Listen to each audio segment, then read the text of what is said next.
Aí está pronto, vamos lá. Ei, som, alô, ok.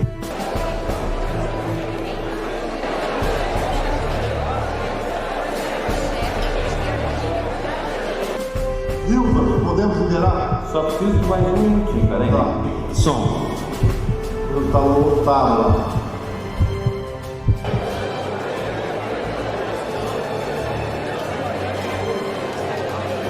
Um minuto.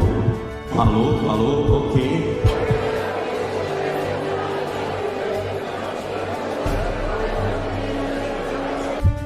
Ei, sim, minha parte está ok, tá? Pessoal da House, brigadão.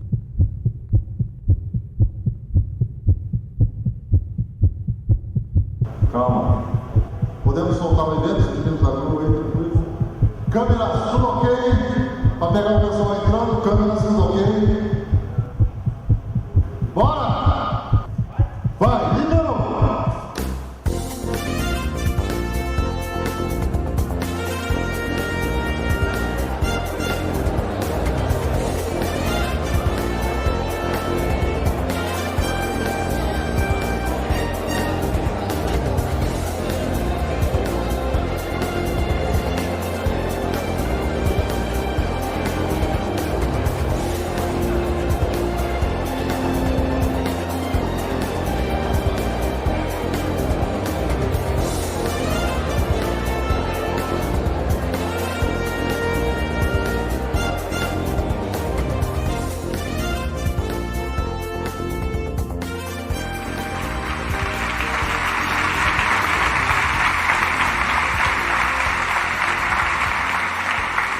Bom dia, prazer em conhecê-los, prazer em revê-los. Para aqueles que fazem parte de um reencontro, a vida é a grande arte do reencontro.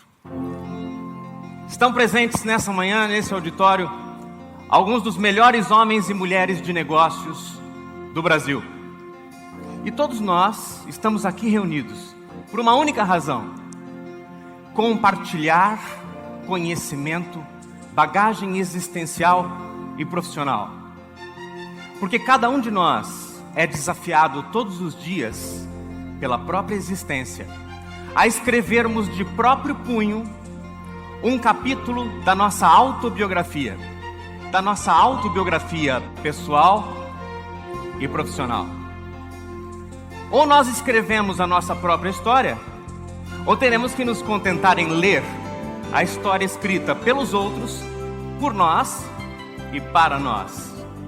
Na vida só há duas opções: ou você escreve a sua história, ou lê a história que os outros estão escrevendo. Por isso este encontro nos permite tratar de um tema muito quente: estratégias para conquistar, manter, encantar e fidelizar clientes. Sejam todos muitíssimo bem-vindos.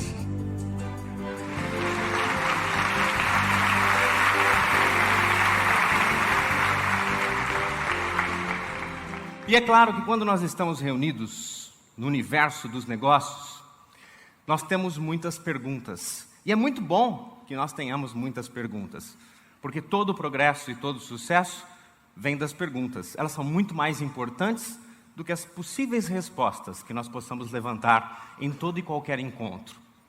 E a primeira pergunta que nós temos que fazer neste encontro é, sem dúvida nenhuma, qual é o tamanho do mercado atual? Já que nós queremos estratégias para conquistar, manter, encantando e fidelizando clientes, a primeira pergunta fundamental é: qual é o tamanho do mercado atual? Bom, em teoria, em tese, o mercado é global. Mas na prática, na verdade, o tamanho do seu mercado depende da competência e adequação da sua estratégia. O seu mercado depende de vários itens que são fundamentais para alcançarmos o êxito pleno em todos os nossos negócios. Antes de falar de estratégia é muito importante, é preciso lembrar que existem coisas que acontecem antes da estratégia. É um erro partirmos para a estratégia. Todo mundo pensa: qual vai ser a minha estratégia? Antes disso, temos que lembrar que o nosso conhecimento de negócios é fundamental muito antes de pensarmos em estabelecer uma estratégia. as duas maiores causas de mortalidade das pequenas e médias empresas no Brasil são justamente, falta de conhecimento do universo de negócios. Muitas pessoas, quando montam seu próprio negócio, foram executivas de outras empresas. Ser um executivo lhe dá um know-how muito importante, ele traz uma bagagem muito significativa, mas não lhe dá um amplo conhecimento do universo de negócios que um empreendedor precisa. Ser intraempreendedor é uma coisa, ser empreendedor, montar o seu próprio negócio é uma coisa completamente diferente. Então, o quantum de conhecimento do mundo dos negócios nós temos é pré-requisito para pensarmos depois em estratégia, certo?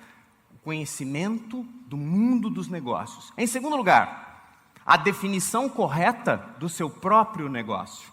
Definir corretamente o negócio é fundamental. Se você não define o negócio corretamente, você não pode estabelecer suas metas. Claro que, em terceiro lugar, está estabelecer metas coerentes. E essas metas coerentes precisam ter algumas características muito bem definidas. Elas precisam ser específicas. Não é uma meta dizer assim, eu quero crescer no mercado. Isso não é meta. Tampouco é meta dizer assim, eu quero crescer 20% no mercado. Falta especificidade. Uma meta ser específica, eu tenho que dizer, eu quero crescer 20% no mercado, nas classes C e D, nos próximos 8 meses. Aí eu tenho uma meta verdadeiramente específica. Além de ser específica, a meta precisa ser mensurável. Eu preciso ter condições de medir o meu desempenho para saber se de fato eu estou me aproximando de alcançar esta meta. Eu tenho que desenvolver ferramentas, modelos, sistemas e processos que me permitam medir o desempenho à medida que eu estou caminhando em direção da minha meta. As metas devem ser orientadas para a atitude, para a ação. Não adianta decidir. As pessoas dizem assim, decidi que vou emagrecer. Emagreceu? Não, não é por decisão que se emagrece. Decidi que vou parar de fumar. Parou? Não, não é por decisão que se para de fumar, é por atitude. A mesma coisa acontece no mundo dos negócios. A tomada de decisão é fundamental, desde que haja a implementação, em termos de atitude concreta, daquilo que nós decidimos. Eu gosto sempre de propor que o sonho é muito importante, mas o sonho é só o combustível do motor das realizações. Sonho sem atitude é delírio. E todo delírio, cedo ou tarde, vai ser um pesadelo. Por isso, as metas têm que ser orientadas para a atitude. Específicas, mensuráveis, orientadas para a atitude, realistas. As metas precisam ser profundamente realistas. Cuidado com aquela história que é muito boa para a autoajuda, mas é péssima para os negócios, de você mirar na lua, porque se você errar, pelo menos estará entre as estrelas. Muito cuidado com isso, isso não funciona em negócios. Se você superestima a sua meta, você está desmotivando a sua equipe. Porque eles percebem que a meta não é realista, eles percebem que quanto mais eles caminham, menos eles se aproximam de cumprir aquela meta, se desmotivam e o resultado será pior do que o esperado. As metas precisam ser ousadas, mas coerentes, realistas. E por último, uma meta tem que ter um tempo definido para acontecer. Uma meta é um sonho, um objetivo com um tempo determinado. Então, quando a gente tem um amplo conhecimento do universo de negócios, define bem qual é o nosso negócio, estabelece metas específicas, mensuráveis, realistas, orientadas para a ação, com todas essas características, então nós transformamos o nosso processo decisório em atitude e a partir daí nós desenvolvemos o modelo da nossa estratégia competitiva. É aí que entra a questão da estratégia. Se você tentar montar uma estratégia antes disso, não vai dar certo. Exatamente aí entra um modelo da estratégia competitiva. E é exatamente esse o objetivo do nosso encontro. Quanto desse mercado estará nas suas mãos? Exatamente a quantidade de clientes, o market share que você conquistar, com a adequação da sua estratégia estruturada na sua competência de compreender esses primeiros itens que nós trazemos à reflexão nesses primeiros instantes do nosso encontro. Pitágoras foi um filósofo muito interessante. Aliás, ele foi o primeiro a utilizar a palavra filósofo. E Pitágoras acreditava que o mundo todo poderia ser explicado através dos números. Imaginem como ele seria feliz vivendo no mundo corporativo atual. Já imaginou Pitágoras com um Excel? Que coisa maravilhosa. Pitágoras olhando um AutoCAD. Que coisa incrível, porque Pitágoras acreditava que a base da natureza é a geometria. E a geometria é uma ciência magna na visão pitagórica. Tanto é assim que Platão, influenciado por Pitágoras, quando formou a sua academia, escreveu na porta: aqui não entra quem não saiba geometria. E o que será que geometria tem a ver com estratégia, com negócios, conquistar, encantar, manter clientes? Cabe a nós descobrir. Se nós pegarmos uma figura geométrica elementar, como o círculo, e colocarmos vários círculos lado a lado no espaço, damos origem a um sólido geométrico. Uma sequência de círculos lado a lado no espaço forma um corpo roliço e alongado que tem o mesmo diâmetro em todo o seu comprimento. E ele permite que vocês me vejam e que eu veja vocês. E a diferença entre esses dois cilindros no mundo da geometria não é a cor, porque a cor não altera as propriedades de um sólido. O que altera as propriedades de um sólido são as suas dimensões. O cilindro prata tem um diâmetro maior que o vermelho. Por isso eu posso afirmar que o prata contém o vermelho, ou se eu preferir, que o vermelho é contido pelo prata. Da mesma maneira, o cilindro vermelho permite que vocês me vejam e que eu veja vocês. E por ter um diâmetro menor do que o prata, fica contido dentro do prata que o contém. Ora, isso são conceitos da geometria: diâmetro, cilindro, contido. A psicologia tem conceitos, o marketing tem conceitos, a administração tem conceitos. Mas na verdade, o que faz diferença no mundo não é conhecer os conceitos, mas sim a capacidade que você tem de fazer com os conceitos o que as outras pessoas não fazem. Senhoras e senhores, bem-vindos e bem-vindas ao fabuloso universo do conhecimento KLA Educação Empresarial.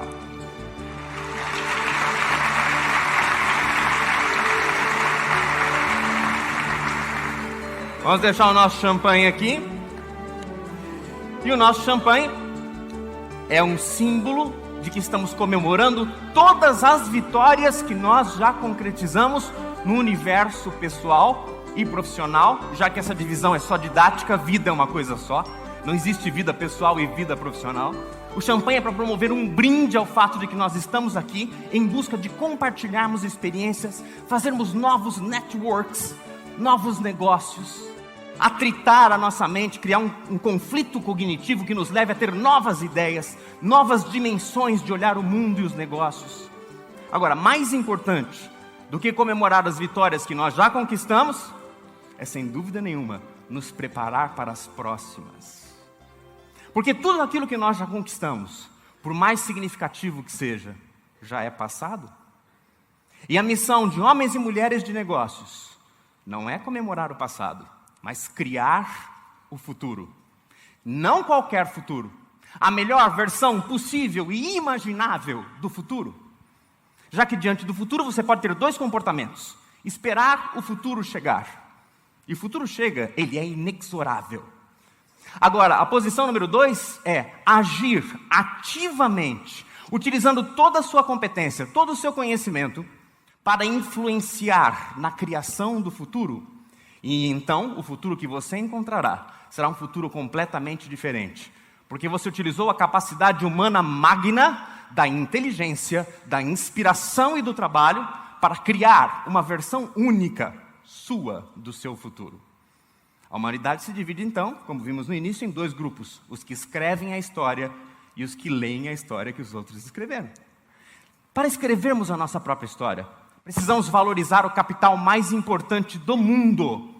Não é o capital intelectual, não é o capital emocional, não é o capital financeiro, é o tempo. O tempo é o capital mais importante que nós temos.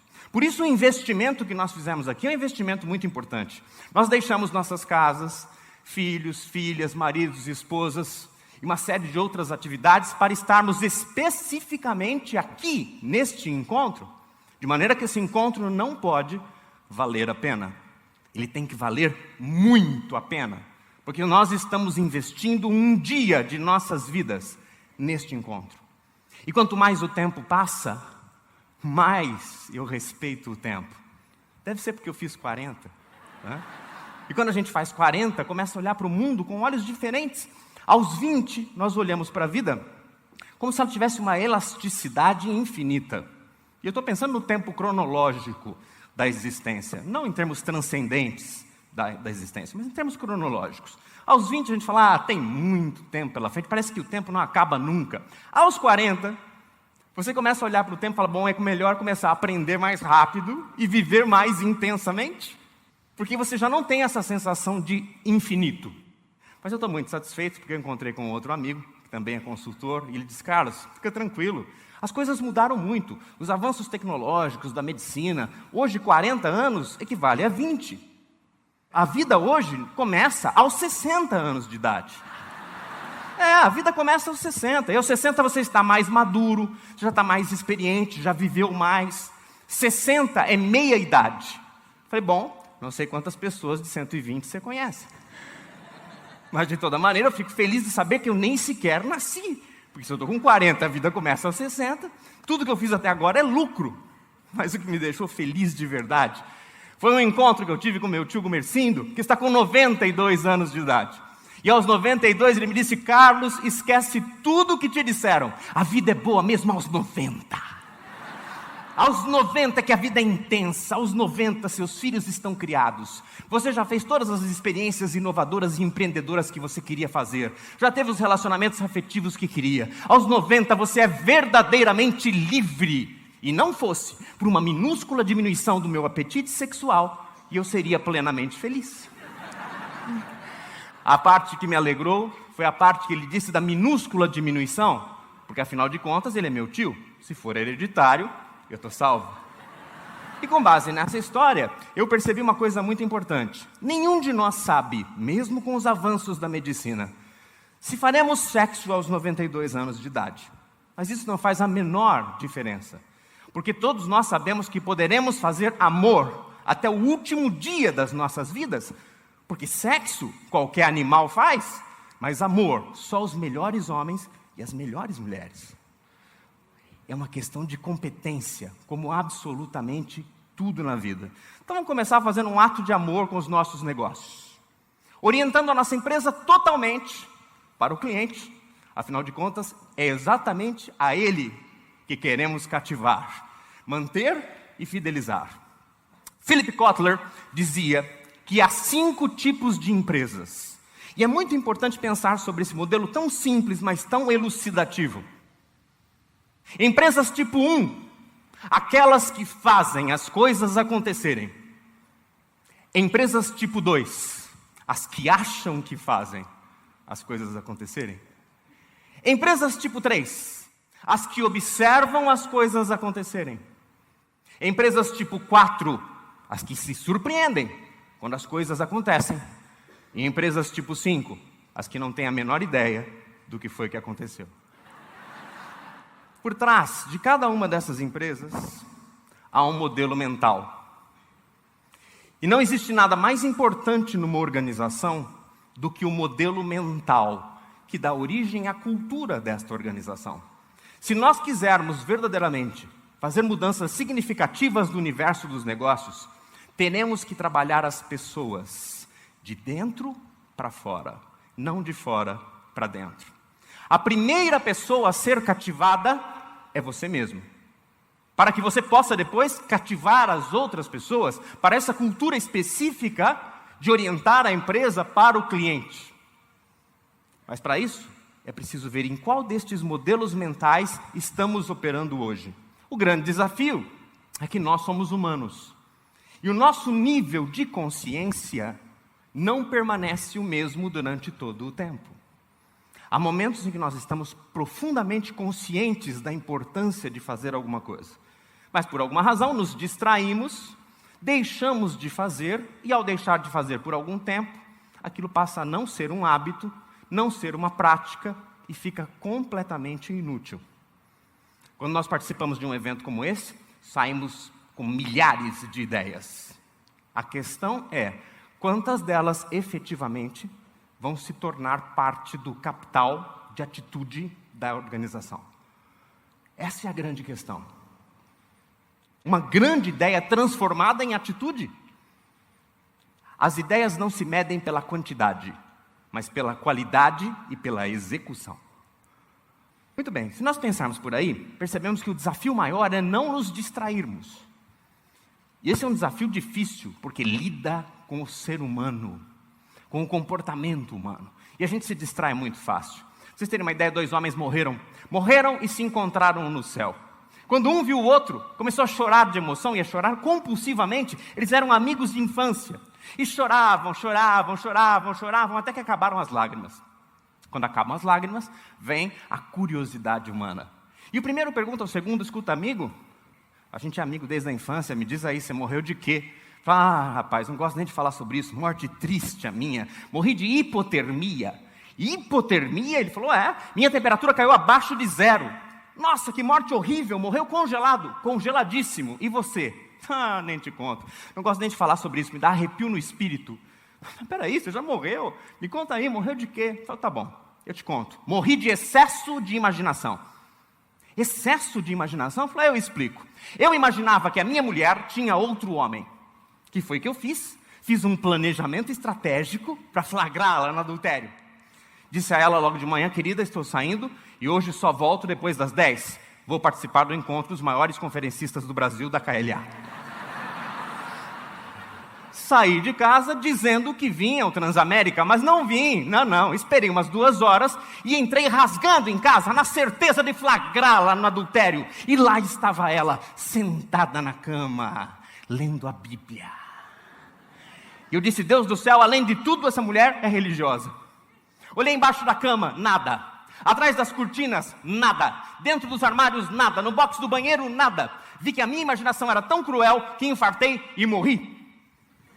E diz um amigo, falou, puxa vida, se tivesse olhado dentro do freezer, estávamos os 2 vivos.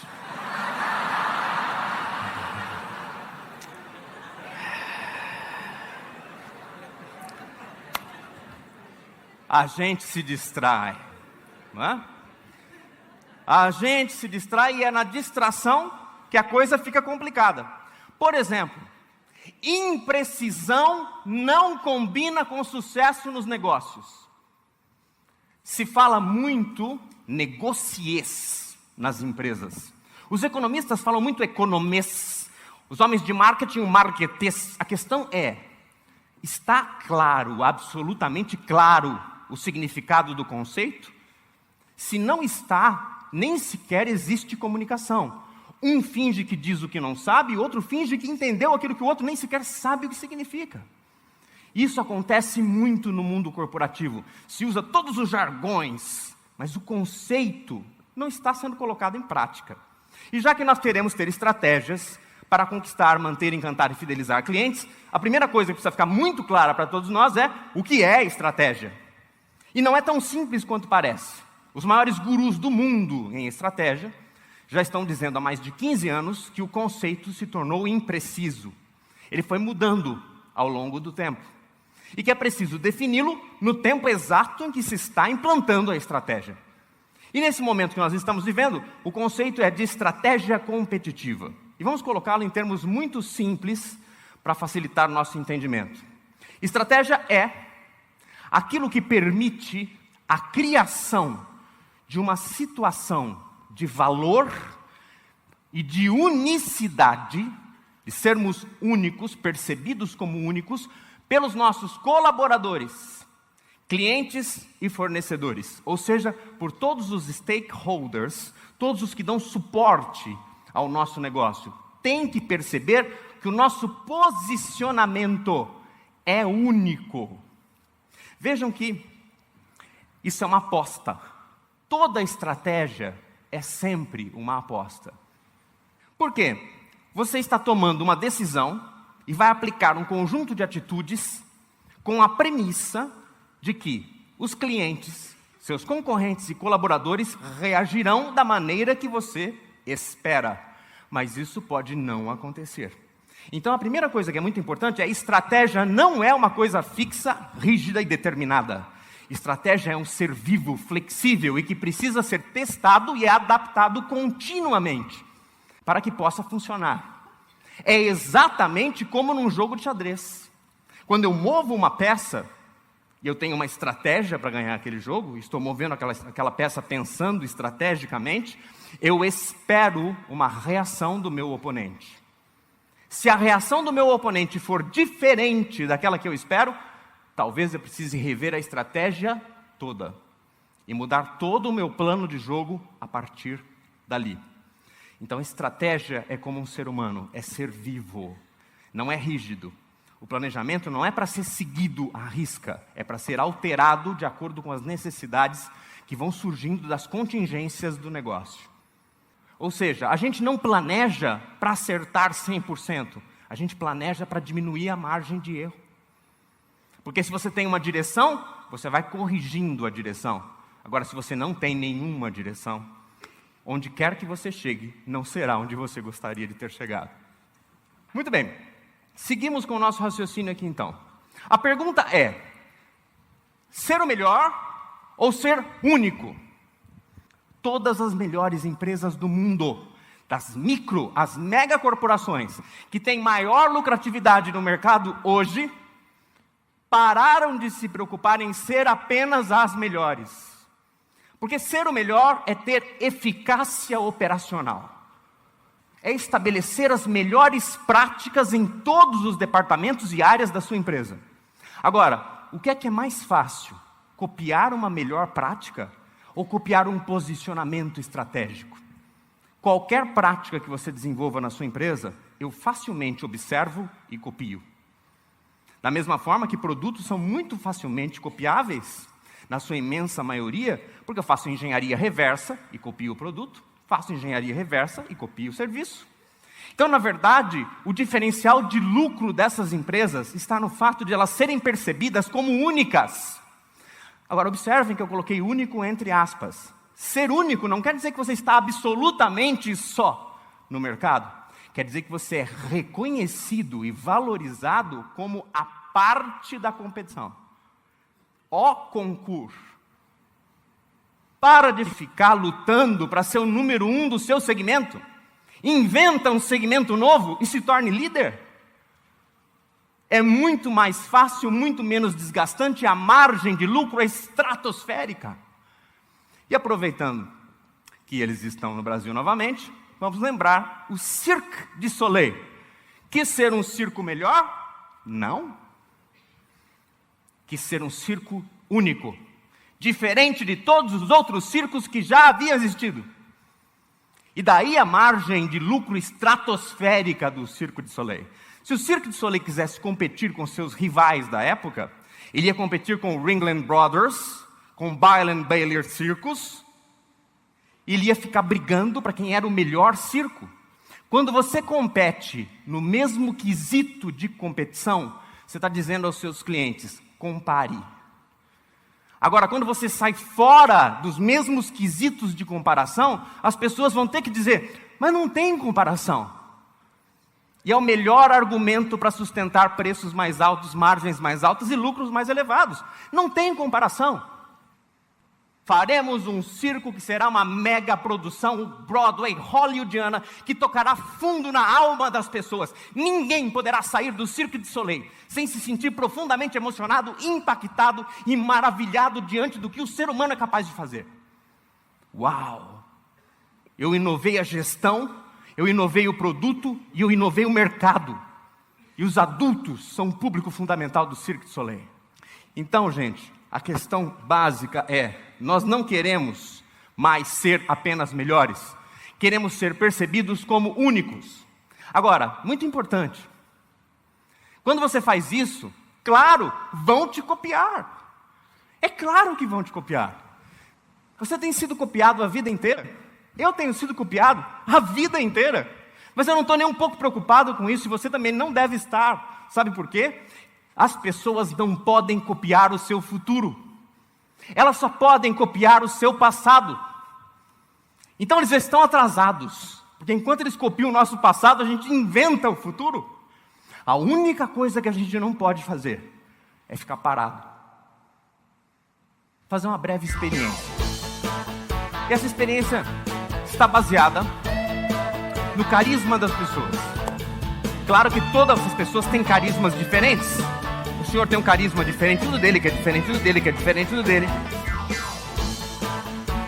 A senhora é uma pessoa extremamente carismática. Como é seu nome? Karina. Karina, vem até aqui, aplausos para Karina. Aí vem Karina no palco da KLA. Fique aqui, Karina, por favor. Ok. Muito bem. Karina, há quanto tempo você está no mundo dos negócios? 1 ano. Você está começando a sua carreira. É uma neófita. Importante, você é casada ou feliz? Sou feliz. Feliz. Não, isso é muito importante, porque tem vezes que eu chamo uma mulher, ela é casada, ela vem triste, caída, acabada. Quando é uma mulher feliz, ela vem, ai, vou participar, que bom e tal. Ela vem com outra energia, Karina, entendeu? Uma energia totalmente diferente. Não que eu seja contra o casamento, por favor.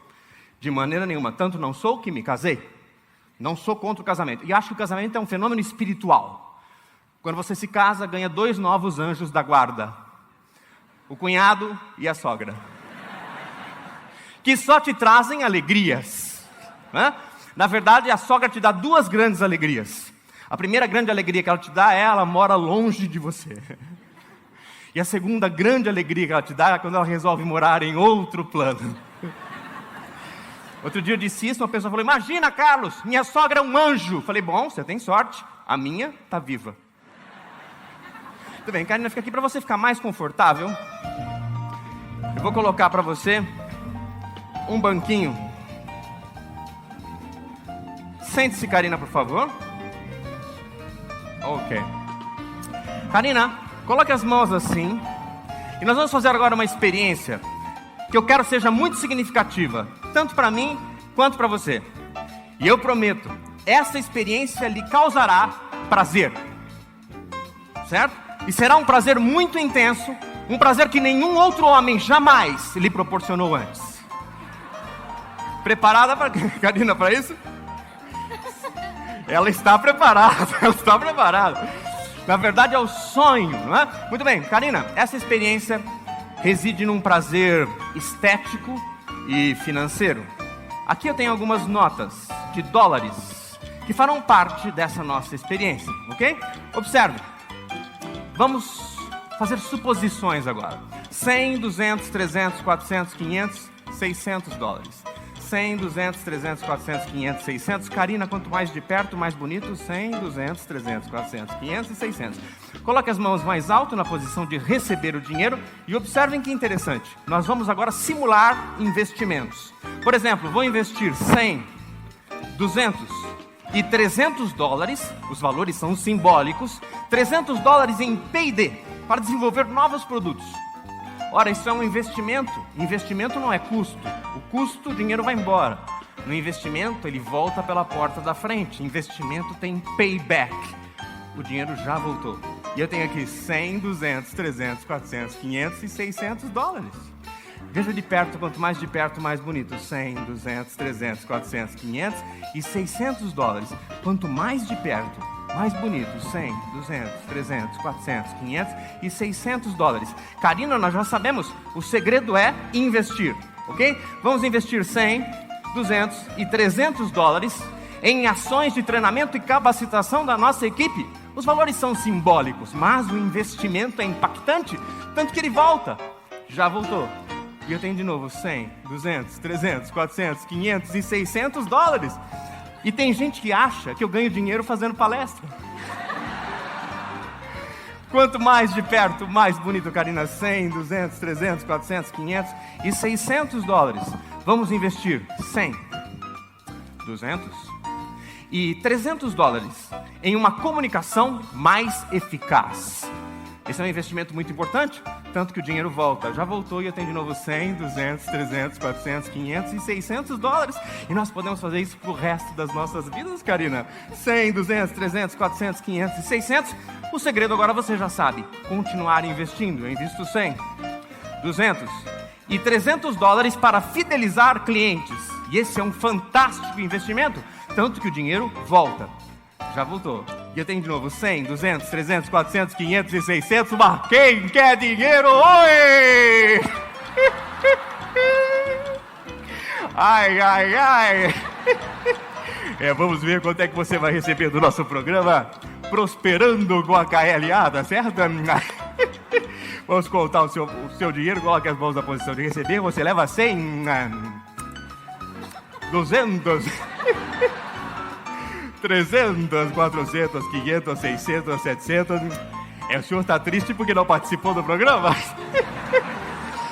900, 1000, 1100, 1200, 1300, 1400, 1500, 1600, 1700, 1800, $1.900. É um bom prêmio, não é, Karina? Mas não pensa que você vai levar assim no mole, não. Karina, eu percebo que você é uma pessoa muito sorridente, é uma pessoa espiritualizada, portanto você já deve ter ouvido que na vida é dando que se recebe, tá certo? Se você quiser os $1.900, vai ter que dar. Vai ter que dar, e vai ter que dar na frente de todos os seus colegas de trabalho. Karina, eu vou fazer uma pergunta para você e você me dá a resposta. Se a resposta estiver se a resposta estiver exata, você leva $1.900, tá certo? Preparada, Karina? Olhando firmemente nos olhos do apresentador. E a pergunta para você, Karina... Ai, ai, ai. E a pergunta, olhando firmemente nos olhos do apresentador, é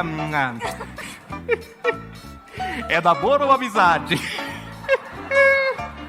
Perdeu, porque não teve ousadia.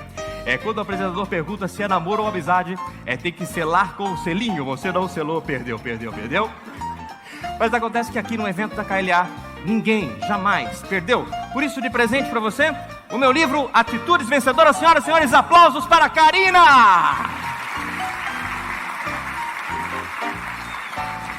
Karina, eu percebi que na hora que você veio de lá, você ficou um pouquinho preocupada, falou, esse negócio de subir no palco pode ser perigoso. Você veio um pouco tremendo. Talvez você tivesse pensado, vai que esse cara me queima. Eu jamais faria isso com você, Karina, em nenhum momento da sua vida, certo? Aplausos para a Karina!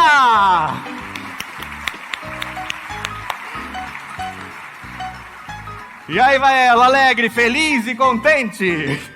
Ai, ai, ai. Karina, uma pergunta muito importante. Combinamos alguma coisa antes da palestra? Não? Podemos combinar para depois, quem sabe? É brincadeira. Eu preciso avisar que é brincadeira, que outro dia participou comigo uma senhora de 92 anos.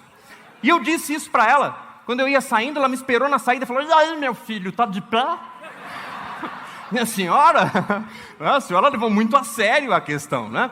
Mas a pergunta fundamental, quando nós estamos investindo, é exatamente onde está o lucro na era atual. Porque não é à toa que nós estamos preocupados em conquistar, manter e fidelizar clientes. Todo o lucro da era que nós estamos vivendo vem da inovação, seja ela incremental ou de ruptura. Mas os maiores lucros estão na inovação de ruptura, aqueles que dão origem a novos negócios. Tanto que não é à toa que mesmo médias empresas hoje investem muito em P&D, não só para fazer a inovação incremental, mas para tentar achar algo que ninguém achou antes. E mesmo pequenas e médias empresas já têm gerentes de novos negócios, porque é aí que está o lucro. Agora, isso é novo? Não, isso não é novo. A 3M, que é minha cliente, eu me orgulho dessa empresa, eu sou fã da 3M, faz isso há mais de um século. O foco da 3M sempre foi novos negócios. Por quê? Porque o lucro está na inovação. Surge um conceito que é o de inovação de valor. Esse conceito diz o seguinte, baixe os custos indefinidamente. Claro que não existe custo zero. Baixar os custos é otimizar, ficar só com os custos que verdadeiramente agregam valor. Os outros elimina. E ao mesmo tempo amplia o valor percebido pelo cliente ao máximo possível. Ao fazer as duas coisas ao mesmo tempo, você cria um conceito de competitividade poderosíssimo chamado inovação de valor. Antigamente, as empresas competiam comparativamente. Uma dizia, compre de mim, porque eu tenho o melhor preço do mercado. A outra dizia, compre de mim, porque eu tenho o melhor produto do mercado. Era uma coisa ou outra. Michael Porter está chamando esta época agora que a gente está vivendo de a era do and, a era do e. Não é mais uma coisa ou outra. O cliente não quer mais qualidade ou preço. Ele quer qualidade, preço, pós-venda, marketing, logística, novidade. Ele quer tudo. É a era do e. Não é mais uma coisa ou outra. Hoje é liderança em custos e ao mesmo tempo diferenciação. Bom, e agora como é que a gente chega lá? No business to business e no business to consumer. Fundamental, desaparece o paradigma estrátegos. Da onde vem a palavra estratégia? Do grego, estrátegos. Em grego, estrátegos significa a arte do general. Acabou isso. A gente estava olhando para o mundo dos negócios como se fosse uma guerra. Vocês já perceberam o tipo de livro que as pessoas leem em negócios? Inclusive soft business, por exemplo, as pessoas leem marketing de guerrilha. A arte da guerra. A ideia é eu contra você. Essa ideia é do passado, vem do modelo militar. Gente, as Forças Armadas são criadas para promover a paz. Mas para promover a paz, precisam se preparar para a guerra. Então eles criam estratégias de manutenção da paz baseada em confronto. O mercado não é uma guerra. Só é uma guerra para quem quer competir nos mesmos quesitos. Ombro a ombro, braço a braço. Aqueles que verdadeiramente inovam e fazem diferente, não querem mais confrontar, não sou eu versus você, eu sou meu concorrente. Eu sou meu concorrente e eu mesmo canibalizo os meus produtos para que haja mercado para os novos. É o que a Apple faz constantemente. A Apple está com grande sucesso no modelo de iPod, lança o outro, canibaliza o anterior para abrir mercado para o outro e faz uma quebra de paradigma. A Sony com o PlayStation, um PlayStation para o outro é quebra de paradigma. Não dá para você falar que é uma inovação incremental, é outro planeta de PlayStation. Quem canibaliza? O concorrente? Não, eu torno o meu produto obsoleto. Então não é mais a arte da guerra, é a arte do artista, junto com a ciência do cientista. É ciência e arte junto. 2. Redefinição das fronteiras competitivas. Não quero mais competir nos mesmos quesitos. Eu quero ir além da competição. Eu quero deixar o concorrente falando sozinho. Eu quero tornar a concorrência irrelevante. Deixa aquele povo brigando por aquele mercado confinado, se engalfinhando, se matando, reduzindo cada vez mais as margens, diminuindo cada vez mais o market share, e eu vou pegar um caminho onde eu tenho um market share fantástico, porque eu estou criando um segmento, estou criando uma categoria, eu serei líder dessa categoria, e eu vou ter lucros estratosféricos. Desaparece a divisão entre produtos e serviços. Antigamente você perguntava, o que você vende? Vendo produto. E você? Eu vendo serviço. Acabou. Não tem mais divisão entre produto e serviço, é uma coisa só. Aliás, no mundo que a gente está vivendo, eu vendo o serviço e te dou o produto. Dá uma olhada no seu telefone celular. Você ganha o seu telefone celular por comprar o serviço da sua operadora. E olha que interessante, no mundo da convergência, o seu telefone é tudo, inclusive telefone. Mas são 18 produtos em um, é GPS, é MP3 Player, é câmera digital, é uma calculadora financeira, é uma agenda pessoal. E se migrar para o smartphone, dependendo da companhia, são milhares de produtos em um, porque cada aplicativo transforma o telefone em algo que ele não era antes. A era da convergência, tudo que estava separado passa a ficar integrado. É a era do multifuncional, a era do tudo em um, soluções integradas. E as empresas param de vender produto ou serviço, elas vendem um mix de soluções. E muitas vezes o produto é grátis. E quando ele não é grátis, ele só é adquirido por conta do serviço. A Scania, por exemplo, tem uma estratégia fantástica. Sabe como é que a Scania vende caminhões? Vendendo serviço. É o atendimento excepcional, a excelência do atendimento Scania, que garante a compra do próximo caminhão. Eles fazem foco em atendimento e serviço. Fideliza o cliente e ele quer um outro caminhão Scania. Customização efetiva de cada venda e cada cliente. Essa coisa do marketing one-on-one, da venda um a um, a gente fala isso desde os anos 70, certo? Só que agora não é mais padronizado. Antigamente a gente fazia isso por blocos de clientes. A gente segmentava os clientes por blocos e oferecia uma customização para os blocos. Agora nós estamos chegando na customização um a um mesmo. O desafio da inovação sai do horizonte produtivo. Não é mais criar novos produtos, criar novos serviços. É criar um novo modelo de vida, é criar um novo modelo de gestão, é criar um novo modelo de relacionamento com o meu cliente.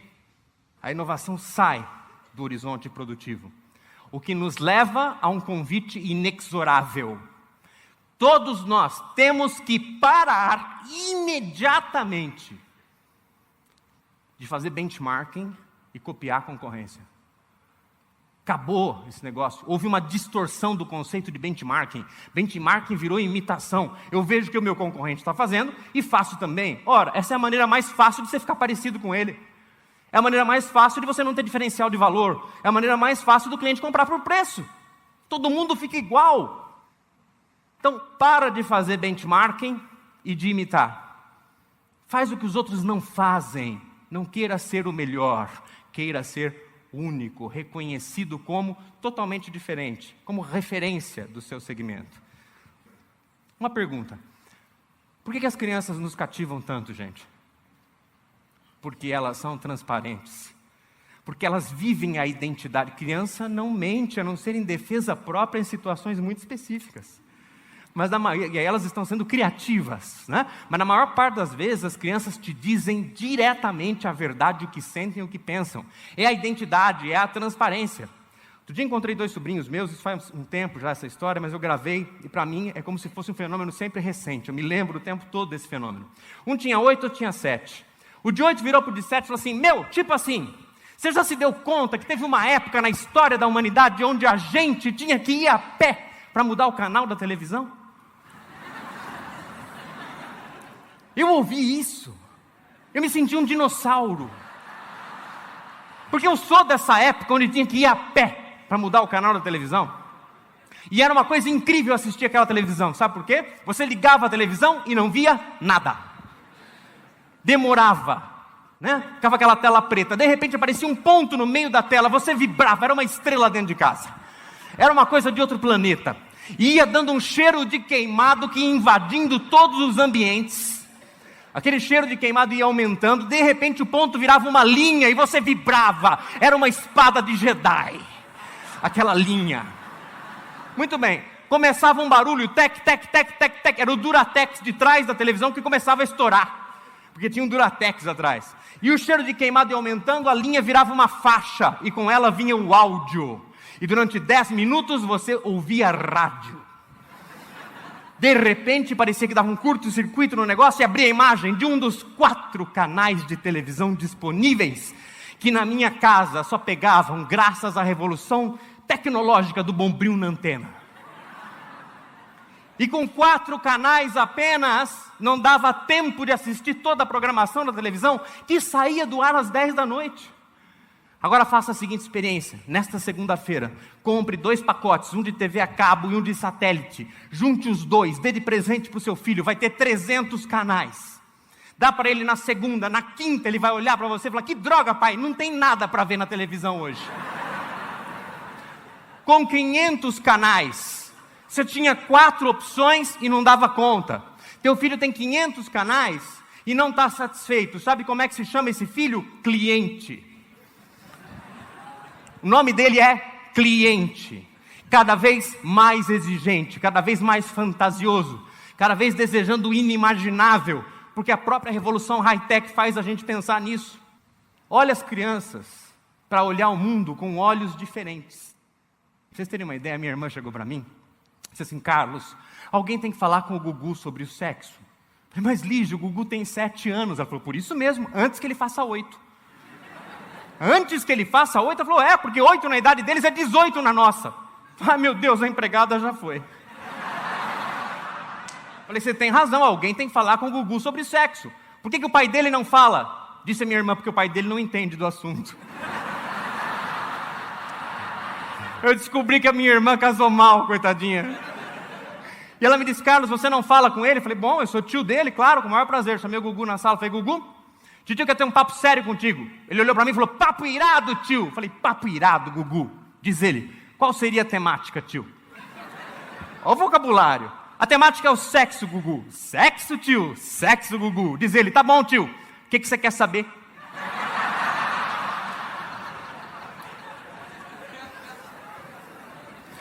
Eu fiquei 2 semanas sem dormir, pensando o que o raio desse moleque sabe que eu não sei.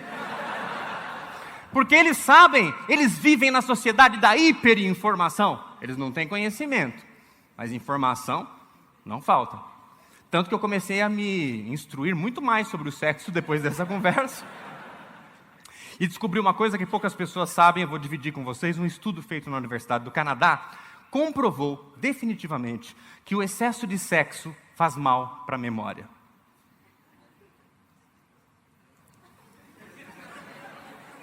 O que eu estava falando mesmo?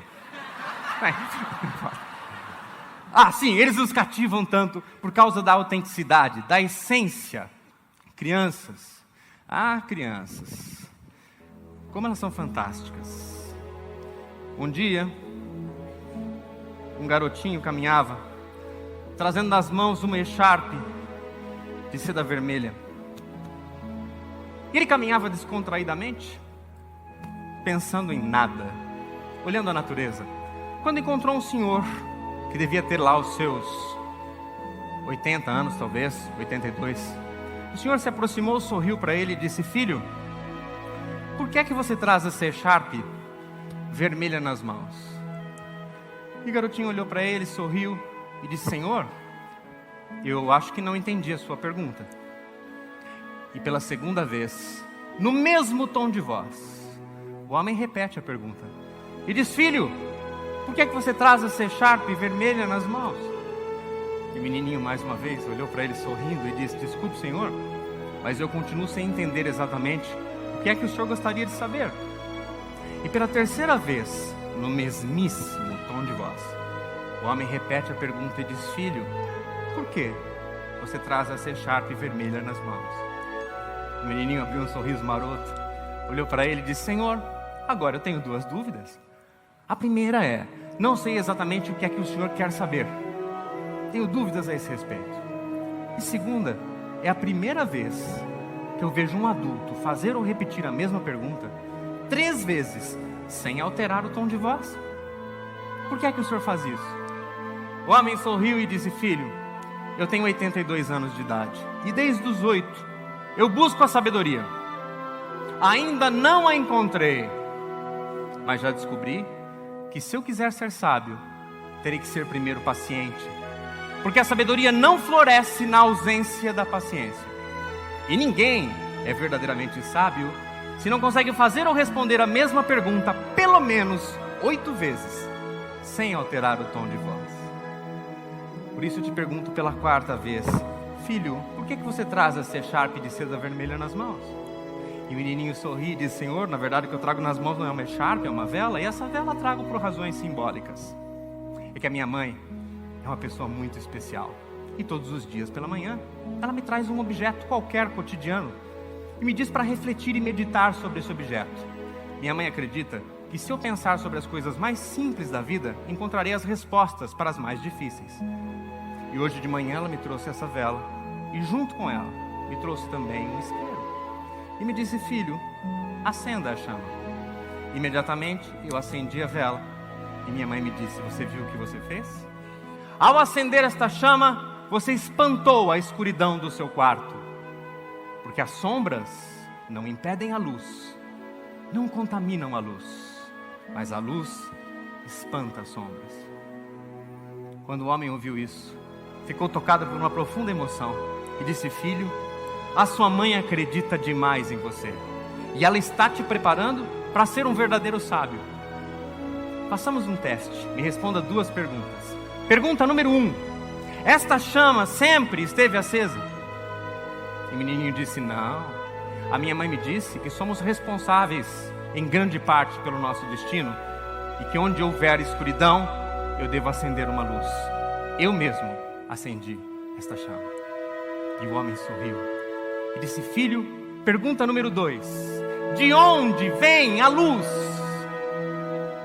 E o menininho ficou sem saber o que dizer, olhou para a vela, olhou para o homem, apagou a chama e disse: Senhor, agora sou eu que te pergunto, para onde ela foi? E naquele momento, aquele homem percebeu que o menino era de fato um mestre, um pequeno mestre, porque a pergunta que ele fazia não possuía resposta. E antes que esse homem dissesse qualquer coisa, esse menino acendia mais uma vez essa chama e dizia: Senhor, eu não tenho idade para lidar com conselhos. Eu só tenho 8 anos de idade, mas minha mãe me ensinou a dividir. Eu gostaria de compartilhar com o Senhor as 3 coisas mais importantes que aprendi até o momento. A primeira delas é: minha mãe me disse, jamais considere as coisas fáceis ou difíceis. As coisas não são fáceis ou difíceis. Fácil é aquilo que você já domina, difícil o que te falta aprender. Número 2, minha mãe me disse: filho, sob nenhuma hipótese, julgue as pessoas. Jamais julgue. As pessoas não são boas ou más, estão apenas em momentos diferentes da escola da vida.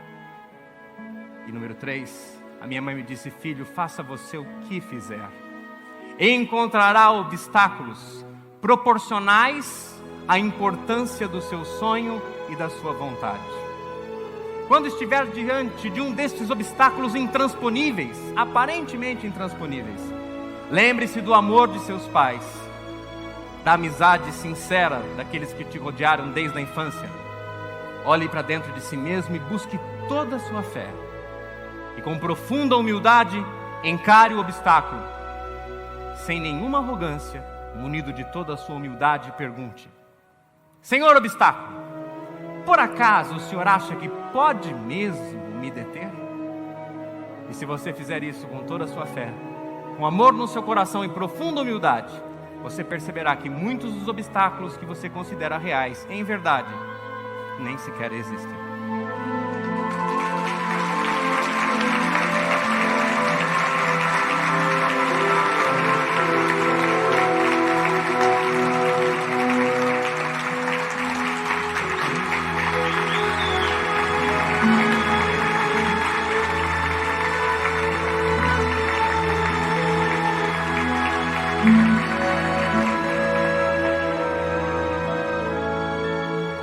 Pablo Picasso tinha 88 anos quando disse a seguinte frase: eu demorei 80 anos para aprender a pintar como uma criança de 8. Demorei 80 anos para aprender a pintar como uma criança de 8. Há quanto tempo você está em negócios? A boa notícia é: o que nos falta para aprender é incrivelmente maior do que aquilo que nós já aprendemos. E é por isso que a vida vale a pena e é tão encantadora, porque não há fim para a aprendizagem e para a busca da sabedoria. Essa é a grande diferença entre o sábio e o ignorante.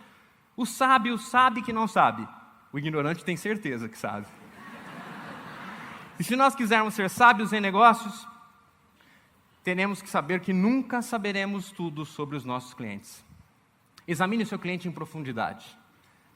Lembre-se que quando você pergunta uma coisa ao cliente, ele diz o que ele deseja. Mas o que ele deseja não é o que ele precisa. O que ele deseja é o que ele acha que precisa. E às vezes, se você vender a ele exatamente o que ele deseja, ele vai ficar profundamente decepcionado com você. Porque ele não precisava daquilo, era uma ilusão, e você não o ajudou a se desfazer daquela ilusão e encontrar a verdadeira solução. O que o cliente deseja é o que ele acha que precisa. O que ele procura é aquilo que ele acha que precisa, da maneira que ele acha, deva existir e muitas vezes não existe. E o que ele precisa de fato é a necessidade real. E cabe à nossa competência no atendimento a clientes identificar qual é essa necessidade real e fazê-lo compreender que esta solução é infinitamente superior e mais apropriada àquela que ele trazia na sua imaginação. Lembre-se, todos os clientes já tiveram experiências anteriores. Mesmo que você esteja fazendo negócios com ele pela primeira vez, ele já fez outros negócios antes. E essas experiências podem ter sido boas ou ruins. ele traz expectativas dessas experiências. Se elas foram boas, ele quer ver se você é capaz de superá-las. Se elas foram ruins, ele quer ver se você é capaz de dar um atendimento a ele tão importante que faça esquecer este passado e queira fazer negócios só com você de agora em diante. E ele está em busca de uma forte e importantíssima experiência atual. Para acertar no alvo com esses clientes, você precisa de algumas coisas básicas, que podem ser resumidas em Vivace. Então vamos acompanhar Vivace. V, valor. Agregue valor. Ofereça muito mais valor naquilo que você está entregando do que aquilo que o preço leva a esperar. Quando o cliente diz é caro, o que ele está dizendo é o seguinte: eu, cliente, entendo que isso custa mais do que vale. Quando o cliente diz que é barato, ele está dizendo para você, eu entendo que isso vale muito mais do que custa. Quando o cliente diz o preço é justo, ele diz assim, isso vale exatamente o que custa. E informações. Ofereça informações adicionais que facilitem a utilização do produto e do serviço. Lembre-se, informação hoje é uma coisa muito desvalorizada. Nós estamos na era da hiperinformação. Há informação em todo lugar. A questão não é qualquer informação. No seu negócio, você tem que ter filtrado as informações ao ponto de ser um consultor eficaz. E a sua informação fideliza a nossa relação, porque eu não venho apenas atrás do produto ou do serviço, eu venho atrás de uma orientação, qual é a melhor solução para mim. Então, utilize estrategicamente as informações, vincule o cliente com você nas questões de informações. Lembre-se, gente, em nenhuma área de negócios hoje, a gente consegue acompanhar tudo que sai de novo em termos de artigos, produtos e serviços. É impossível. Então, informação, quando é estrategicamente trabalhada, tem muito valor. V, de velocidade. Seja ágil, nunca perca um prazo. E, se possível, antecipe. Causa uma felicidade enorme quando a gente recebe um telefonema e diz assim, aquilo que estava prometido para a semana que vem está à sua disposição hoje. Certo? Sempre que possível, antecipe. Alma. Contagia o seu cliente, contagia a sua equipe com a sua alma. Sabe aquela velha, mas poderosíssima história que a Madre Teresa de Calcutá dizia, nunca deixe que alguém saia da sua presença sem se sentir profundamente melhor. Contagie com alma. Você pode copiar o produto, você pode copiar o serviço, você pode copiar a vestimenta, você pode copiar a fachada, mas você não pode copiar a alma.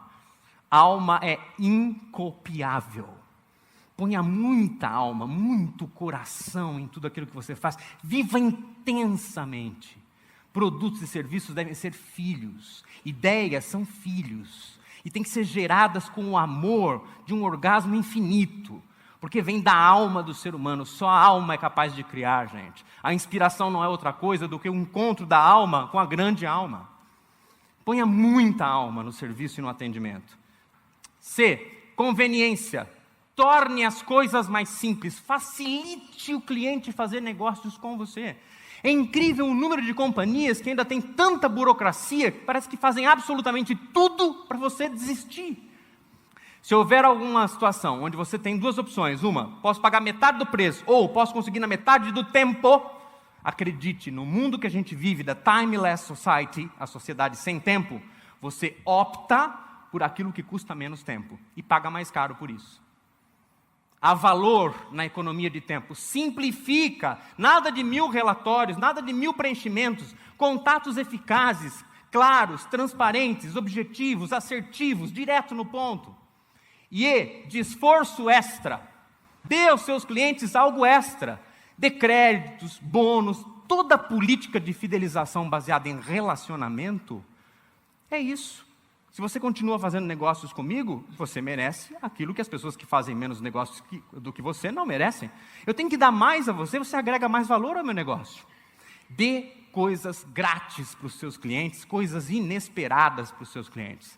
E lembre-se, aquilo que custa menos dinheiro para você sempre foi e sempre será o seu produto e o seu serviço, dependendo da magnitude dos negócios que aquele cliente faz com você. Vivace, bem simples e profundamente prático, que é o que a gente precisa. metodologias que funcionam, que sejam eficazes. Nós estamos vivendo a economia da experiência, gente. A economia da experiência funciona assim. Nós podemos comprar qualquer coisa em vários níveis diferentes. Se a gente tomar um cafezinho junto, fica muito claro, olha só. Eu posso comprar café como commodity. Compro o grão de café ensacado. Commodity é tudo igual. Posso comprar café, não como commodity, mas como produto. Eu vou no supermercado e compro o café já granulado, solúvel. Ora, este café já custa mais caro do que o café em grão. Quando eu vim do commodity para o produto, agregou valor, subiu a margem. Eu posso comprar este café numa cafeteria como um serviço. E eu vou pagar muito mais caro por este café na proporção do que comprando o produto. Porque eu estou comprando o serviço de que alguém prepare esse café para mim. E eu posso comprar esse café como uma experiência. Algo que se torne digno de lembrança, algo que se torne memorável. E aí eu estou comprando uma experiência. A experiência agrega muito mais valor.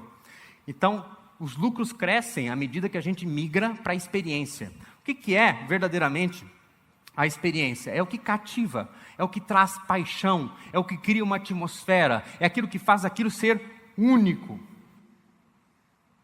Então, commodities têm compradores, produtos têm consumidores, serviços têm parceiros. Me ajuda a fazer isso. Na experiência, você tem um patrocinador. Além de tomar o café no Starbucks, eu compro a camisa do Starbucks, o copo do Starbucks, e eu me orgulho de ser cliente Starbucks. A questão é, quando é uma experiência, eu quero levar tudo que eu posso relativo àquela experiência. Todo mundo que vai para Disney World volta com souvenir. Porque não é um parque temático apenas, é uma experiência viver aquilo. E você quer trazer o souvenir. Tá certo? Então os negócios se expandem de uma forma incrível e o nível de lucratividade é fantástico. Então olha só, quando um serviço, porque a gente já não vende mais produtos, certo? Quando um serviço é especialmente personalizado, para se tornar único, memorável, ele é uma experiência. Isso pode acontecer do carrinho de pipoca a uma reunião business to business entre comprador e vendedor de uma siderúrgica. Porque atrás da relação business to business estão duas pessoas. E pessoas, ao se relacionarem, apesar das personagens comprador e vendedor, podem viver experiências significativas, onde eu troco conhecimento com você, onde eu agrego valor à sua vida pessoal, onde eu lhe dou uma informação que é importante para os seus negócios, e aquilo é uma experiência. Então não vamos pensar na experiência apenas no lado show business, embora a teoria da economia da experiência nasça daí. Quem inventou isso foi um cara chamado William Shakespeare, que disse: o mundo é um palco, todos os homens e mulheres são atores e atrizes com suas entradas e suas saídas e vivem o drama e a comédia da vida humana. Aí a gente importa isso para os negócios, e a teoria da economia da experiência diz: o mundo é um palco, e o seu negócio é o show, é o espetáculo. O seu negócio é que tem que encantar o cliente. Pensa muito nisso, porque é aqui que estão as margens de lucro. E há 4 tipos de experiências básicas que a gente pode fornecer a clientes. Se pudermos oferecer as 4 ao mesmo tempo, uau! É quando você ouve: eu amo fazer negócio com você. Primeira, entretenimento e interação. As coisas podem ser passivas ou ativas. Quanto mais interação eu consigo gerar, mais experiência existe. Então, o vendedor, por exemplo, que vende para o cliente, está no mundo do passado. Porque ele está fazendo o cliente um espectador passivo, que está recebendo apenas a informação de venda. Quando ele envolve o cliente e vende com o cliente, ele está criando uma experiência, uma interatividade, aumenta o valor da percepção da experiência. Segundo item, educação e transformação. É o que está acontecendo exatamente aqui nesse evento da KLA. Transformação. A gente vem para cá e tem que sair daqui depois e falar assim: algo muito importante mudou na minha vida depois que eu passei por este evento. Eu peguei novas ideias, reciclei ideias antigas e eu me transformei. Outro item: Descontração, saída do cotidiano. O estresse é muito grande na vida de todas as pessoas. Quando elas percebem que elas se descontraem, que elas saem do cotidiano, quando elas dizem para você, puxa, que bom ter estado aqui, eu esqueci até dos meus problemas. Que experiência agradável, não queria ter que ir embora, mas eu tenho um outro compromisso. Elas demonstram que aquela experiência está sendo memorável. E por último, prazer estético e sensorial. Tem que ser bonito, tem que causar prazer aos 5 sentidos. Por isso que hoje a gente pensa em tudo, na ambientação, na atmosfera, no som, na luz, no perfume que as pessoas vão sentir. Ataque pelos 5 sentidos, se possível, nos 5, para que a experiência seja intensa. É nesse sentido que cresce a margem de lucro. Quanto mais você for capaz de gerar experiência, mais você vai conseguir cativar os seus clientes. Este mundo fantástico que a gente está vivendo é um mundo que nos convida a cativar esses clientes. Isso significa: pense em tudo. Pense absolutamente em tudo. Não deixa nada de fora. Pergunta para as mulheres. Elas entendem de romance como ninguém mais no planeta. Quando é que uma mulher diz que um romance vale a pena? Quando ela fala assim, puxa, que cara fantástico. Ele pensou em tudo. Então está na hora de nós homens aprendermos com as mulheres, fazer benchmarking com elas, não no sentido de copiá-las e imitá-las, mas no sentido de perceber o que é que elas têm de diferente e o que é que a gente pode aprender a partir daí para fazer a nossa diferença. Que não é copiá-las, porque também não funciona, é criar o nosso próprio modelo, um modelo totalmente diferente. Então, queridos amigos homens, estamos convidados todos nós, em 5 anos nos encontraremos em praça pública para queimar as nossas cuecas, exigindo igualdade de direitos. Porque o mundo não vai ficar fácil para nós. 85% das decisões de compra hoje são das mulheres. Elas estão atingindo os maiores postos em todas as empresas, presidências dos países, certo? Nós estamos vivendo a era das mulheres. Agora, queridas mulheres, não se sintam com isso a última bolacha do pacote. Tá certo? Por favor. Ao entrar em sua casa hoje, quando você entrar no seu quarto, e o quarto para a mulher é um templo, para o homem é um cômodo, mas para a mulher é um templo. Pergunte-se, eu tenho um homem na minha vida? Se a resposta for sim, ajoelha e agradece. Sim, queridas, porque está em extinção. Mais de 70% dos homens migraram. E tem mulher bobinha pensando, quem sabe amanhã ele volta. Que volta, minha filha, a correnteza é forte. O cara que foi para o lado de lá não volta nunca mais. Para você, se morreu, você tem um homem na sua vida, ele é seu mico-leão dourado. Cuida, preserva, porque os que sobrarem, as chinesas vêm buscar. Porque está faltando lá também.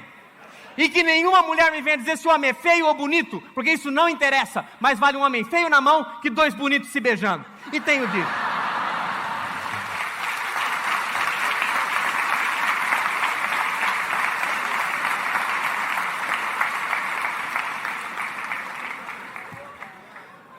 Vamos deixar esse microfone aqui e vamos selecionar.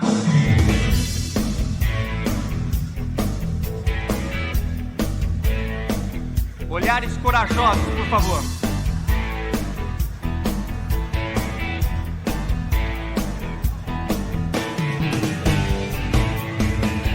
Senhor, como é seu nome? Denner. Como? Denner. Denner, vem, aplausos para Denner.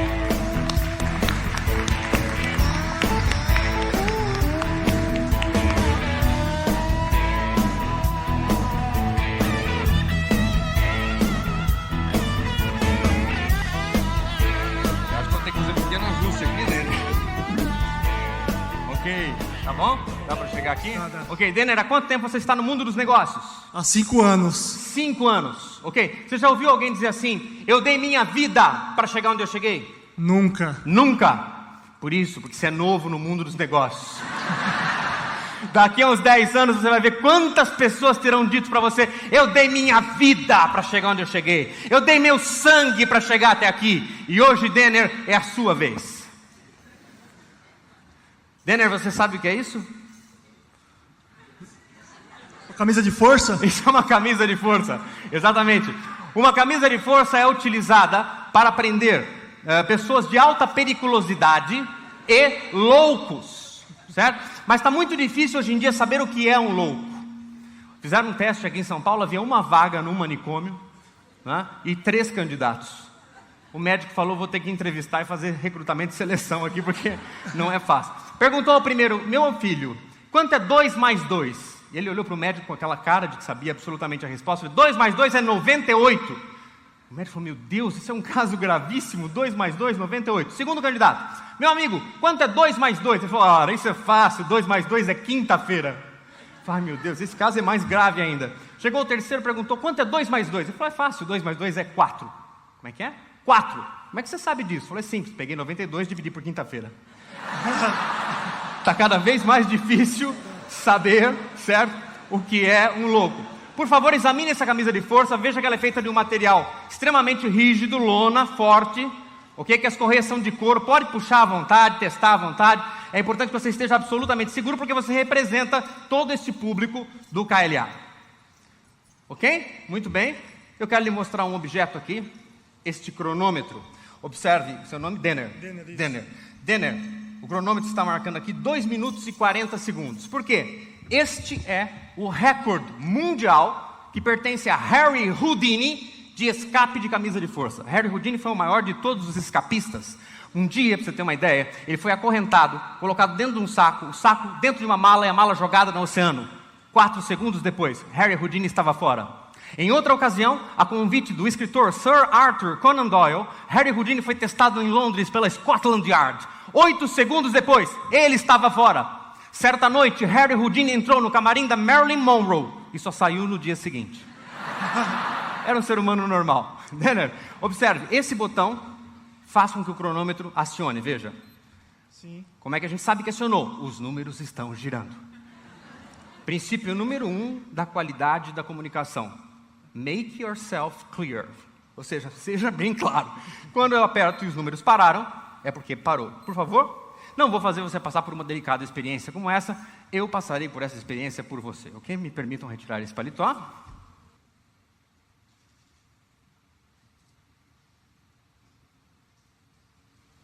Denner, você vai acompanhar tudo em nome do público aqui da KLA e vai, inclusive, colaborar para que possamos fechar essa camisa de força, ok? Ok.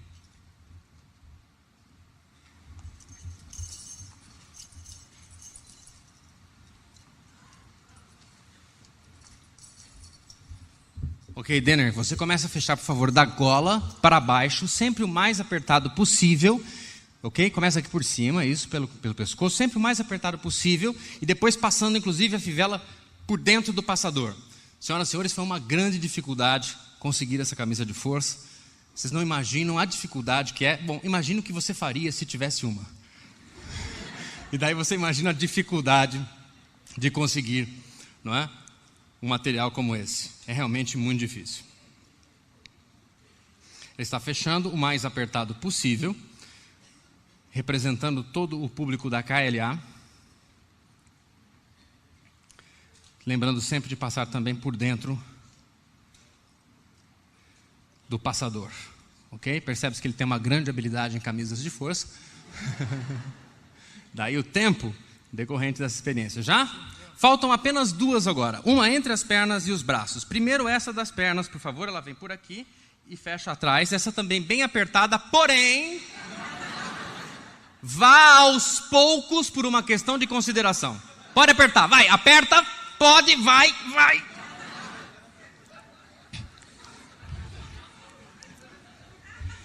Na sequência, os braços ficam cruzados, como vocês perceberam, as mangas são costuradas na ponta, não permitem que as mãos saiam para fora, para dificultar, portanto, qualquer manuseio. Lembrando que o recorde mundial pertence a Harry Houdini, o mais apertado que você puder. Harry Houdini, 2 minutos e 40 segundos. Ok? Já? Sim. Ok. Quando eu contar 3, você começa a cronometrar.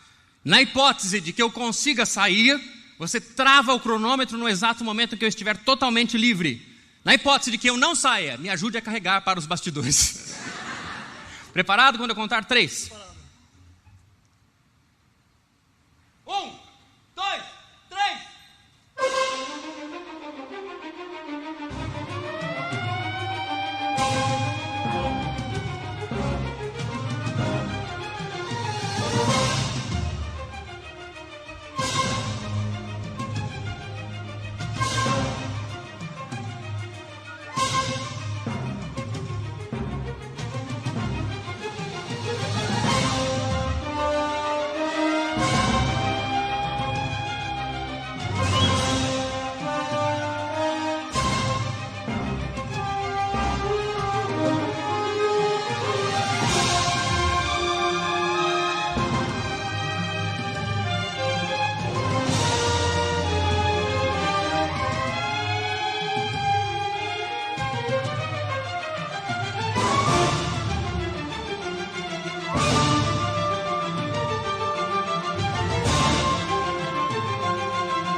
Denner, por favor.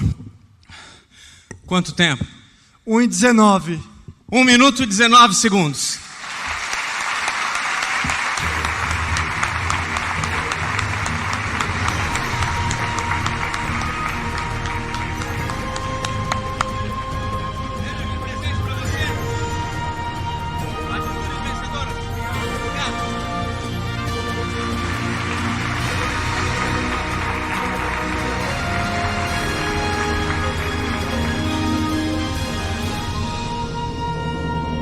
Isso é para que a gente nunca esqueça que em muitos momentos da nossa vida nos sentimos presos dentro de uma camisa de força, que pode ser uma tentativa de sucesso, onde houve uma frustração, um fracasso.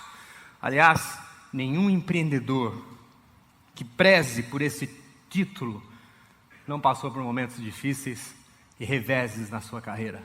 Empreendedores são aqueles que fazem o que é difícil, o que é muito difícil. Pessoas que transformam dificuldades em oportunidades.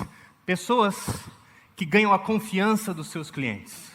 Porque essa é a primeira coisa que você precisa ganhar. Quando você ganha confiança, depois, se você mantém a confiança por tempo necessário, você tem credibilidade. E quando você ganha credibilidade e mantém a credibilidade, a pessoa passa a admirar você. E quando uma pessoa, um cliente, passa a admirar você, ele está a um passo do encantamento. Quando você encanta um cliente, você faz com que ele dê um passo adiante e chegue no topo, na paixão.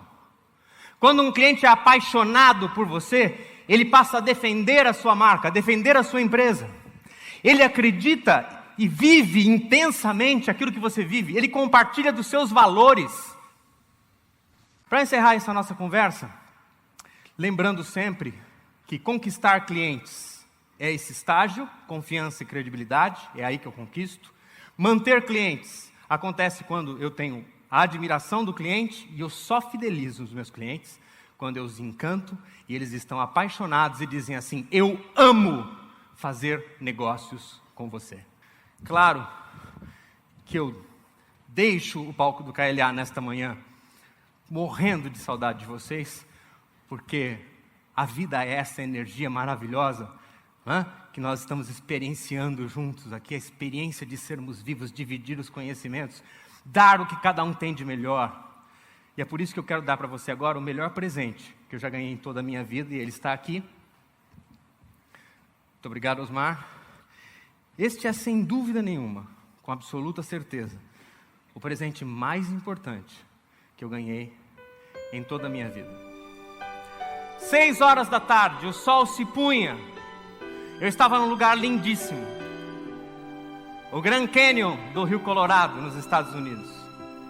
Um lugar onde as montanhas mudam de cor durante as horas do dia. Um lugar onde a sinfonia dos ventos uivantes toca peças celestiais. E um lugar que, quando cessam os ventos uivantes, ouve-se o silêncio mais profundo e mais belo que eu já tive a oportunidade de experimentar. Dizem os filósofos que o ruído é dos homens e o silêncio de Deus. E é nesse momento que você sente Deus ainda mais perto. Olhei para o meu lado esquerdo e caminhava na minha direção um homem que devia ter uns 90, 92, 94 talvez anos de idade, e caminhava lentamente. Ele caminhava tão devagar que eu tive a impressão de que ele não ia chegar onde eu estava, mas chegou. Tocou-me no ombro e disse: Carlos Hilsdorf, este é o momento exato para responder uma pergunta que você vem fazendo há muito tempo. É verdade que você gostaria de saber qual é o verdadeiro e único segredo da felicidade humana? Eu fiquei surpreso. Como era possível que aquele homem que nunca tinha me visto antes soubesse o meu nome e, mais do que isso, soubesse o que eu estava pensando naquele exato momento? Olhei para ele e os seus olhos brilhavam, como se o sol houvesse se dividido em dois, tivesse abaixado, e dos olhos daquele ancião pudesse aquecer a minha vontade de saber qual é o verdadeiro e único segredo da felicidade humana. Olhei para ele e ele sorriu, e cativado por aquele sorriso, eu sorri de volta. E disse a ele: sim, senhor, é verdade, desde pequenininho eu me pergunto, afinal, o que torna o ser humano feliz? Feliz de verdade? Porque eu conheço pessoas que têm tudo, menos a felicidade. Conheço outras pessoas que não têm nada ao ponto de não ter esperança de vir a ser feliz. Qual é o segredo? Esse homem abriu um sorriso incrível e me disse as seguintes palavras: Carlos, aqueles que estão correndo atrás do sucesso não encontrarão sucesso. Os que buscam felicidade não serão felizes. E os que procuram prosperidade não serão prósperos. Porque sucesso, felicidade e prosperidade não se procura, não se encontra e não se busca. Se constrói e se semeia. Quem não construir não habitará. Quem não semear não colherá. Mas para aqueles que querem construir e semear, para estes há um segredo. Abaixou-se, abriu uma sacola suja de areia, que era tudo que tinha, e de dentro tirou esse objeto. Colocou o objeto em minhas mãos e me disse: Carlos, este é o verdadeiro e único segredo da felicidade humana. E eu fiquei olhando pensando: meu Deus, como é que a felicidade pode estar num pedaço de plástico com 4 pompons, um branco, um vermelho, um azul e um amarelo? Me virei para fazer uma pergunta e o homem não estava mais. Havia partido ou desaparecido, talvez tivesse sido um sonho. Mas o fato é que o objeto permanecia. E durante horas eu fiquei me perguntando: como é que a felicidade pode estar nessa haste plástica? Eu percebi que de um lado tinha uma corda longa que unia o pompom azul ao amarelo, do outro uma corda curtinha que unia o branco ao vermelho. Eu percebia que puxando o azul subia o amarelo, descendo o azul, o amarelo descia. Mas eu não podia entender por que é que, se o azul está ligado ao amarelo, que puxando o vermelho subisse o amarelo. Porque se o branco está ligado ao vermelho, não há razão para puxar o azul, subir o vermelho e descer o amarelo. Horas e horas eu fiquei pensando sobre isso, mas eu percebia que tinha sempre uma corda longa de um lado e uma corda curtinha do outro. Quanta ilusão! E quando eu fazia assim, essa que era longa e aquela que era curta. E num outro momento as duas eram médias, para logo depois serem longas. Horas e horas eu fiquei pensando, até que eu tive uma ideia. Falei: é tão simples. O pompom azul está ligado no amarelo, que está ligado no branco, que está ligado no vermelho, que está ligado no azul. Mas não encontrava nenhuma conexão, nada. Isso me deixava cada vez mais preocupado. Como era possível que estes fenômenos estranhos pudessem acontecer? Porque afinal de contas, se o branco está ligado ao vermelho, não tem por que puxar o amarelo e subir o vermelho. Se o azul está ligado ao amarelo, não há razão para puxar o branco, subir o amarelo e descer o vermelho. Horas e horas eu fiquei me perguntando, até que num momento muito especial, um momento de paz e de muita alegria, eu pude perceber que aquele homem, 90, 92 ou mais anos de idade, aquele homem de olhar luminoso, sorriso de sabedoria, aquele homem tinha razão. Este é o verdadeiro e único segredo da felicidade humana. A haste plástica é a vida, de todas as maneiras que a vida se divide e se subdivide em todo o universo. E os 4 pompons são 4 seres humanos diferentes, homens e mulheres que talvez nem sequer se conheçam. Mas quando um homem, quando uma mulher desenvolve atitudes vencedoras, transformando dificuldades em oportunidades, jamais em problemas. Quando um homem e uma mulher eleva o nível da sua consciência, ele não modifica apenas a sua vida, mas a vida de todas as outras pessoas ao seu redor e em todo o universo. Quando um de nós faz um gesto de amor, ensina a humanidade inteira o que é amar. Quando um de nós faz um gesto mesquinho, orgulhoso e vaidoso, está enfeiando toda a obra do maior de todos os artistas. Não importa se nós vivemos distantes ou próximos, se caminhamos ou não lado a lado. Não importa que a gente não se conheça e muito menos que a gente não encontre nenhuma conexão para todas essas coisas. Porque existe no universo uma mágica maior que une a tudo e a todos de tal maneira que quando um de nós aqui na Terra ergue o seu braço, todas as estrelas do universo se sentem tocadas. E há 2000 anos o maior de todos os seres esteve aqui e nos disse: faça aos outros aquilo que você quer que lhe seja feito. Aprenda a perdoar toda e qualquer ofensa, 70 vezes 7 se for necessário, caminhando quantas léguas necessário for. Faça o bem, sem olhar a quem. Não esconde o teu talento na terra, multiplica o teu talento, não oculte tua luz do mundo, brilhai a vossa luz. No dia que nós fizermos isso, chuvas de bênçãos cairão dos céus, e todas as sementes em solo fértil de toda a humanidade hão de frutificar, e este será o mais lindo e mais belo de todos os jardins. Um jardim de paz e de muita alegria. Porque o amor é foi e para sempre será o único e verdadeiro segredo da felicidade.